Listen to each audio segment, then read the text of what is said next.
Hey guys, welcome to the channel. Today we will discuss part 2 of the previous video in which we will study diversification strategy. In the previous video we have also discussed many strategies related to this topic. Now next turn is diversification strategies. Simply हम देखते हैं कि जो diversification का मतलब क्या होता है. डाइवर्सिफिकेशन एक प्रोसेस है addition of new business to the existing business of the organization. जो भी ऑर्गेनाइजेशन का एग्जिस्टिंग बिजनेस है उसमें एक न्यू बिजनेस को ऐड करना इज़ कॉल्ड डाइवर्सिफिकेशन. डाइवर्सिफिकेशन क्या है? एक सब्सटेंशियल चेंज है बिजनेस डेफिनेशन में विच में टेक प्लेस सिंगली और jointly in terms of customer functions, customer groups or alternative technologies of one business or more the one business of the organization. मतलब कि जो भी एग्जिस्टिंग बिजनेस है उसमें स्लाइटली चेंज होना इन टर्म्स ऑफ कस्टमर के functions में, कस्टमर का ग्रुप जो है उनमें थोड़ा बहुत चेंज होना इज़ कॉल्ड डाइवर्सिफिकेशन. इसका मतलब ये कि डाइवर्सिफिकेशन ऐड करता है नए प्रोडक्ट्स को या मार्केट को एग्जिस्टिंग वंस में. जो पहले से हैं उनमें और प्रोडक्ट्स या मार्केट्स ऐड करना is called diversification. A diversified company has two or more distinct businesses. एक डाइवर्सिफाइड कंपनी के अंदर दो या दो से ज़्यादा अलग अलग बिजनेसेस होते हैं. This strategy is important from the risk point of view as organization make an attempt to spread the risk in diversifying into several products or markets. इसका मतलब ये है कि एक ऑर्गेनाइजेशन का जो रिस्क है वो बढ़ जाता है काफ़ी सारी बिजनेसेस में. कहते हैं कि एक उसमें एक बास्केट में अपने सारे फ्रूट्स नहीं रखने चाहिए ताकि अगर लॉस हो तो सारी चीज़ें मत ना ख़राब हों, कुछ एक चीज़ें सेफ रहें in terms of safety. Next है diversification strategies is the process of addition of new business to the existing business of the organisation.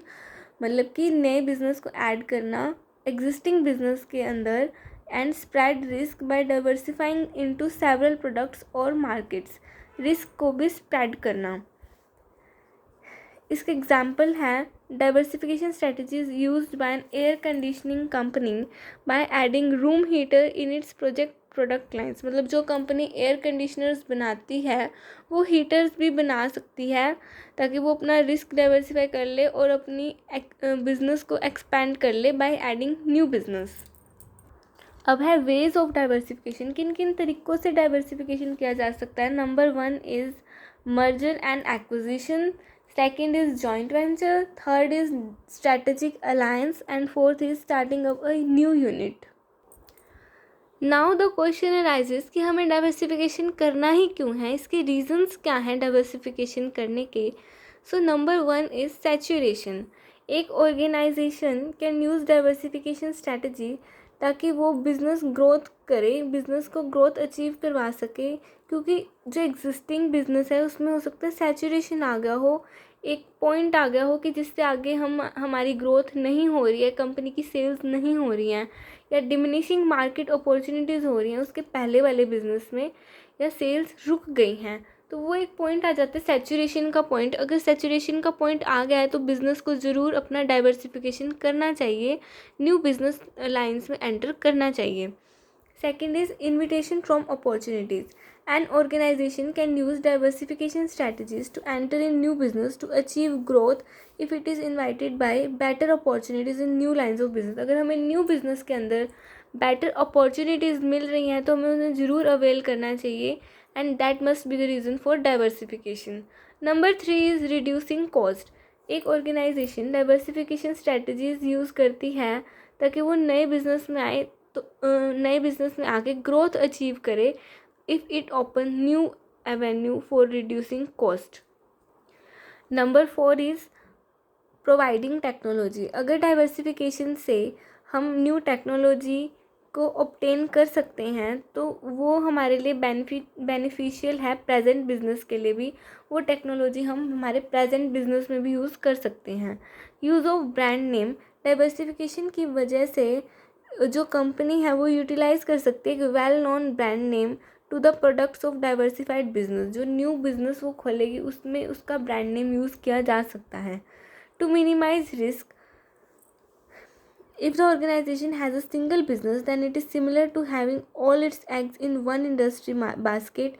There are substantial risks to single business companies. For example, mobile phones are dominated landline phones, so it is necessary to diversify into other business to minimize risk. मतलब कि different different business में अपना risk classify diversify कर देना चाहिए ताकि जो present business है उसमें रिस्क मिनिमम हो जाए. अब हम देखते हैं कि डाइवर्सिफिकेशन में भी रिस्क होता है. क्या क्या रिस्क होते हैं? पहला रिस्क है रिस्क ऑफ फेलियर. मतलब डाइवर्सिफिकेशन कोई सक्सेस की गारंटी नहीं देता है, इसमें भी फेलियर के काफ़ी चांसेस होते हैं. Number 2 is adverse affect on the main business. अगर कई बार हम क्या करते हैं, डाइवर्सिफिकेशन कर देते हैं, लेकिन जो हमारा मेन बिजनेस था, जो हमारा प्रिंसिपल बिजनेस था, उसमें हमें लॉस होने लग जाते हैं, उस पर एडवर्स इफेक्ट पड़ता है. तो ये एक गलत है, एक ये रिस्क है डाइवर्सिफिकेशन का. Number 3 is invitation to competition. जो डाइवर्सिफिकेशन है उससे पुराने बिजनेस में काफ़ी ज़्यादा कॉम्पिटिशन आ जाता है. So these are the risk. Now we will see types of diversification. सबसे पहले इसके दो टाइप्स हैं, concentric diversification and conglomerate diversification. Concentric diversification में क्या होता है, जो न्यू बिज़नेस ऐड किया है वो रिलेटेड है पुराने बिज़नेस से. जो हमारा प्रिंसिपल बिज़नेस था उससे रिलेटेड ही हमने न्यू बिज़नेस स्टार्ट किया, तो इट्स कंसेंट्रिक डाइवर्सिफिकेशन. इसमें क्या होता है, एक्विजिशन ऑफ दोज बिजनेस जो पहला बिजनेस था उससे रिलेटेड ही हैं, of acquiring firm. In terms of technology की टर्म्स में वो सेम है, मार्केट्स की टर्म में सेम है, और प्रोडक्ट्स की टर्म में वो सेम ही है. Like diversification in which new business added is related. वो रिलेटेड है प्रीवियस बिजनेस से, जो हमारा प्रिंसिपल बिजनेस था उससे. इसका हम एग्जांपल ले सकते हैं. फॉर एग्जांपल, एप्पल जो कंपनी है ये फ़ोन भी बनाती है और मैकबुक भी बनाती है. ये इलेक्ट्रॉनिक्स की टर्म्स में ही उसने अपना डाइवर्सिफिकेशन किया हुआ है. सो this will called concentric diversification. अब इसके कुछ एडवांटेजेस हैं. इससे क्या होता है, कंसेंट्रिक डाइवर्सिफिकेशन से जो शेयर होल्डर की वैल्यू है वो बढ़ जाती है, कंपनी का जो ग्रोथ रेट है वो बढ़ जाता है, जो फंड्स हैं उनका इफ़ेक्टिव यूटिलाइजेशन किया जाता है, मतलब विदाउट एनी वेस्टेज अच्छे से एक रिसोर्सेज को प्रॉपरली यूटिलाइज किया जाता है. स्टेबिलिटी हो जाती है अर्निंग्स एंड सेल्स में, और बैलेंस क्रिएट हो जाता है इन द प्रोडक्ट लाइन में. प्रोवाइड टैक्स सेविंग्स भी काफ़ी हो जाती है और रिस्क की भी रिडक्शन हो जाती है. So these were the advantages. अब हम देखते हैं कॉन्ग्लोमरेट डाइवर्सिफिकेशन. ये कौन सा डाइवर्सिफिकेशन होता है? इस डाइवर्सिफिकेशन के अंदर क्या होता है, जो न्यू बिज़नेस ऐड किया है वो अनरिलेटेड होता है जो हमारा प्रीवियस बिजनेस था उससे, मतलब कम्प्लीटली डिफरेंट होता है. It involves acquisition of those business जो अनरिलेटेड हैं in terms of technology, market and products में. Diversification in which new business added is not related. इसका एग्जाम्पल है टाटा. टाटा जो है वो सॉल्ट भी बनाता है, व्हीकल्स भी बनाता है एंड स्टील भी बनाता है. So these all three are different aspects, मतलब हर चीज़ डिफरेंट है इनकी टेक्नोलॉजी डिफरेंट है, मार्केट और प्रोडक्ट्स डिफरेंट हैं. So this will called conglomerate diversification. इसकी कुछ एडवांटेजेस हैं वो देख लेते हैं. Division of business risk by scattering over diverse business. यानी बिजनेस का जो रिस्क है उन्हें डिवाइड किया है वो भी डाइवर्स बिजनेसेस के अंदर. Effective investment of financial resources. जो भी फाइनेंशियल रिसोर्स है उनका बहुत अच्छे से इफ़ेक्टिव इन्वेस्टमेंट की हुई है. इंक्रीज द शेयर होल्डर की वेल्थ इंक्रीज़ होती है और स्टेबिलिटी हो जाती है अर्निंग एंड सेल्स में. लेकिन इसके साथ साथ इसकी कुछ डिसएडवांटेजेस भी हैं, like failure of new business to provide any competitive advantage. जो न्यू बिज़नेस है वो हमें कोई कॉम्पिटिटिव एडवांटेज नहीं देता, और डिफ़िकल्ट टू मैनेज इफेक्टिवली. बिल्कुल ही डिफरेंट प्रोडक्ट लाइन को मैनेज करना इट्स क्वाइट डिफ़िकल्ट. तो ये एक हेडेक हो जाता है to the managers and CEO of the company.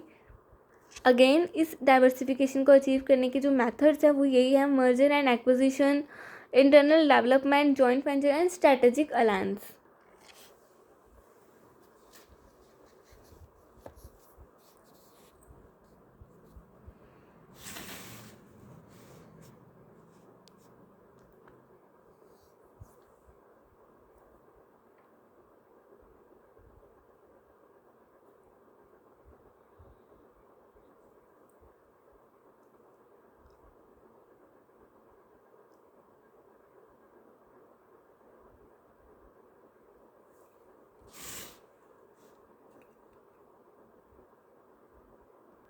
अब हम देखते हैं मोड ऑफ एंट्री क्या है इसमें।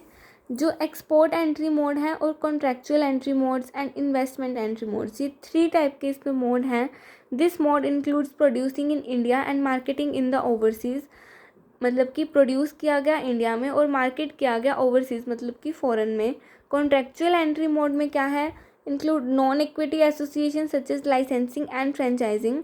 इन्वेस्टमेंट एंट्री मोड क्या है, include equity association, ownership of product units overseas and producing and marketing there, मतलब कि this mod include equity association और ओनरशिप जो है वो फ़ॉरेन में ही की जाएगी, प्रोड्यूसिंग और मार्केटिंग भी वहीं की जाएगी। अब हम हमारी 3rd नंबर स्ट्रैटेजी डिस्कस करेंगे विच इज़ रिट्रेंचमेंट स्ट्रैटेजी। ये स्ट्रैटेजी क्या है, जब एक ऑर्गेनाइजेशन जो अपनी एक्टिविटीज़ का स्कोप है उसे कम करना चाहती है, उसे हम रिट्रेंचमेंट स्ट्रैटेजी कह देते हैं। Retrenchment strategy is followed when an organization substantially reduce the scope of its activity. वो अपनी एक्टिविटी कम क्यों करना चाहेगी, due to decline imposed by external causes and internal causes, मतलब कि या तो फर्म की जो सेल्स हैं या उसके जो प्रॉफिट्स हैं वो कम हो रहे हैं, तो वो अपनी एक्टिविटीज़ को एक बार कम रखना चाहेगी। इसके फर्दर 3 टाइप्स हैं, turn around strategy, divestment strategy and liquidation strategy. सबसे पहले हम देखते हैं टर्न अराउंड स्ट्रैटेजी क्या होती है। जब organization focus on ways and means to reverse the process of decline, जो डिक्लाइन की प्रोसेस है, मतलब जो उसकी सेल्स या प्रॉफिट्स कम हो रहे हैं, उसकी जो प्रोसेस है उसको रिवर्स करना चाहती है ऑर्गेनाइजेशन, तो उसे टर्न अराउंड स्ट्रैटेजी कहेंगे। The name turn around strategy ये डिराइव हुआ है from the action reversing of A negative trend, मतलब एक नेगेटिव ट्रेंड चल गया हमारा कि हमारी सेल्स कम हो रही है, हमारे प्रॉफिट्स कम हो रहे हैं कंपनी के, तो उसे हमने रिवर्स करना चाहते हैं, यानी कि हम उन प्रॉफिट्स को इंक्रीज़ करना चाहते हैं। तो हम क्या करेंगे, टर्न अराउंड स्ट्रैटेजी को अडॉप्ट करेंगे और जो हमारी ऑर्गेनाइजेशन है हम उसे टर्न करेंगे towards the profitability. If the organization chooses to focus on ways and means to reverse the process of decline, it adopts turnaround strategy. If a firm is facing a severe cash crunch or considered downtrend in its operating profits, तो उसे हम कहेंगे सिक, मतलब जो हमारी organisation है वो बीमार हो गई है। ये ऐसी फर्म्स जो हैं वो इंसॉल्वेंट हो जाती हैं अनलेस एप्रोप्रिएट इंटरनल और एक्सटर्नल एक्शंस आर टेकन। अगर उनमें प्रॉपर इंटरनल या एक्सटर्नल एक्शंस नहीं लिए जाते तो वो इंसॉल्वेंट हो जाती हैं। तो कई बार क्या होता है, टर्न अराउंड स्ट्रेटजी ज़रूरी हो जाती है ऑर्गेनाइजेशन के लिए ताकि वो सर्वाइव कर सकें। अब टर्न अराउंड के फर्दर 3 फेजेस हैं, इन्हें इंटर रिलेटेड फेज हैं इसके। फर्स्ट फेज़ में क्या होता है, डायग्नोसिस ऑफ इम्पेंडिंग ट्रबल, जो भी ट्रबल है ऑर्गेनाइजेशन के अंदर उसे डायग्नाइज किया जाता है। सेकंड है कि उसके हम कॉजेज़ एनालाइज करते हैं कि उसमें जो बीमारी हो रही है इस ऑर्गेनाइजेशन में वो क्यों हो रही है, उसके कॉजेज़ क्या हैं। थर्ड और फाइनल फेज़ है कि implementation of change process and monitoring it, जो भी हमें जो रिक्वायर्ड एक्शन है उसमें जो उसके लिए सही किया जाना चाहिए उसे इम्प्लीमेंट करना, वो हमारा थर्ड एंड फाइनल फेज़ होगा। टर्न अराउंड स्ट्रैटेजी की भी फर्दर 2 टाइप्स हैं, strategic turn around and operating turn around. Next हम देखते हैं divestment strategy. Divestment strategy related with the sale और liquidation of a portion of business और a major division profit centre SBO। Selling a division और part of an organisation उसे divestiture कहते हैं, मतलब एक ऑर्गेनाइजेशन का कोई डिवीजन या कोई पार्ट सेल करना उसे डिवेस्टिचर कहते हैं। Divestment is usually adopted when a turn around has been attempted but it was unsuccessful, मतलब सबसे पहले टर्न अराउंड स्ट्रैटेजी को अडॉप्ट किया गया बट दैट वाज अनसक्सेसफुल, तो उसके लिए हमें डिवेस्टमेंट स्ट्रैटेजी यूज़ करनी पड़ी। एक फर्म जो है वो डिवेस्टमेंट स्ट्रैटेजी तब यूज़ करती है अगर sell off the loss making units, divisions और बिजनेस यूनिट, उसकी कोई बिजनेस यूनिट, कोई डिवीजन या कोई भी यूनिट लॉस मेकिंग हो तो वो डिवेस्टमेंट स्ट्रैटेजी यूज़ करेगी। रिड्यूस द फंक्शंस परफॉर्म्ड, जो भी फंक्शंस परफॉर्म हुए वो कम हो गए, and curtains it's product line, तो वो डिवेस्टमेंट स्ट्रैटेजी यूज़ करेगी। अब डिवेस्टमेंट स्ट्रैटेजी की एप्रोप्रिएटनेस क्या है, मतलब कहाँ पे यूज़ की जानी चाहिए। अगर if more resources are required in business then firm can provide, अगर फर्म को ज़्यादा रिसोर्सेज की नीड है जितने अब उसके पास हैं, या वो प्रोवाइड कर सकती है, तो उसे कुछ ना कुछ पार्ट सेल कर देना चाहिए। या अगर किसी पर्टिकुलर बिजनेस की वजह से ओवरऑल जो कंपनी है उसकी ग्रोथ में पुअर परफॉर्मेंस हो रही है, उसकी वजह से सेल्स डिक्लाइन हो रहा है, तो उस पर्टिकुलर बिजनेस को बंद कर देना चाहिए। अगर if there is a misfit of business with the rest of organization, अगर हमने एक ऐसा बिजनेस खोल रखा है उस ऑर्गेनाइजेशन के अंडर जो मिसफिट हो रहा है with the operations of the current business, तो उसे भी सेल कर देना चाहिए या बंद कर देना चाहिए। If governments legal action are threatening the business existence, अगर कुछ ऐसा इलीगल वर्क हो रहा है उस बिजनेस में जिसके जो लीगल एक्शंस हैं वो एग्जिस्टिंग बिजनेस को ही थ्रेटन कर रहे हैं, तो ऑब्वियसली उसे सेल कर देना चाहिए। जो हमारी लास्ट स्ट्रेटजी है वो है लिक्विडेशन स्ट्रेटजी। इसमें क्या होता है, closing down of A firm and selling it's asset, मतलब फर्म को ही बंद कर दिया गया और उसकी असेट्स को सेल कर दी गई। ये बहुत अनअट्रैक्टिव स्ट्रेटजी है और ये एक लास्ट ऑप्शन है। अगर हम कोई भी स्ट्रेटजी काम नहीं करती, अनसक्सेसफुल रहती है सारी स्ट्रेटजी, तो ये लास्ट रिजोर्ट है कि लिक्विडेशन कर देनी चाहिए कंपनी की। So it is the last resort for the company. इसके अप्रोप्रिएटनेस देखते हैं कि first is last resort if organization has pursued both. एक ऑर्गेनाइजेशन ने सारा कुछ करके देख लिया, टर्न अराउंड भी कर ली, डिवेस्टिचर भी कर ली, लेकिन वो दोनों ही अनसक्सेसफुल रही, तो ये लास्ट रिसोर्ट बचता है कि हम लिक्विडेट कर दें कंपनी को। Bankruptcy, liquidation becomes inevitable strategy when an organization is facing bankruptcy. अगर एक ऑर्गेनाइजेशन का दिवालिया निकल गया है तो उसे लिक्विडेट करना ही पड़ेगा, there is no other option left with the organisation. Number 3 is minimise losses. Liquidation strategy adopt करनी चाहिए when the company wants to minimise its losses by selling the assets of a business.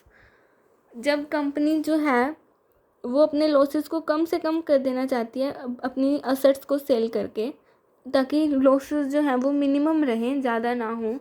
Our next strategy is combination strategy. ये strategy क्या है, combination है, mixture है stability strategy का, expansion strategy का and retrenchment strategy का। Simply combination strategies are the combination of stability, expansion and retrenchment strategy. A firm can adopt a combination of 2 or more strategies simultaneously. एक firm जो है वो 2 या 2 से ज़्यादा स्ट्रैटेजी का भी कॉम्बिनेशन बना सकती है as per the required needs of the company. C combination strategy when a firm adopt a mixture of stability strategy, expansion strategy and retrenchment strategy। इसके अप्रोप्रिएटनेस देख लेते हैं कॉम्बिनेशन स्ट्रैटेजी की। सबसे पहली अप्रोप्रिएटनेस है कि मतलब इन सर्कमस्टांसिस में ये स्ट्रैटेजी अडॉप्ट की जाएगी। लार्ज डाइवर्सिफाइड कंपनीज, जब लार्ज डाइवर्सिफाइड कंपनीज होती हैं तो कॉम्बिनेशन स्ट्रैटेजी अडॉप्ट की जाती है as different divisions pursue different strategy. मतलब कोई एक जो कंपनी का जो डिवीजन है उसके लिए हमें कोई और स्ट्रैटेजी चाहिए, दूसरे के लिए कोई और स्ट्रैटेजी चाहिए, तो हम कॉम्बिनेशन स्ट्रैटेजी यूज़ कर लेते हैं मिक्सचर करके कोई भी स्ट्रैटेजीज़ का। Next is organisation struggling to survive.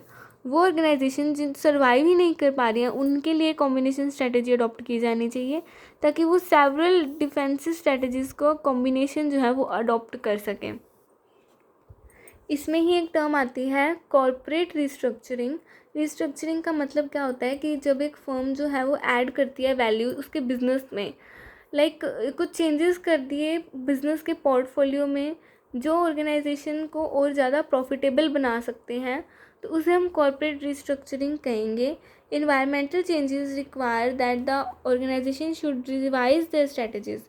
मतलब कि अगर एनवायरनमेंट में कुछ चेंज होता है, मार्केट में कुछ चेंज होता है, तो इसका मतलब ये भी है कि ऑर्गेनाइजेशन को भी अपनी स्ट्रैटेजीज़ को रिवाइज़ करना चाहिए और आज के टाइम में जो रिस्क है, जो कंपटीशन है, उस अकॉर्डिंग अपनी स्ट्रैटेजीज़ को रिवाइज़ करना चाहिए।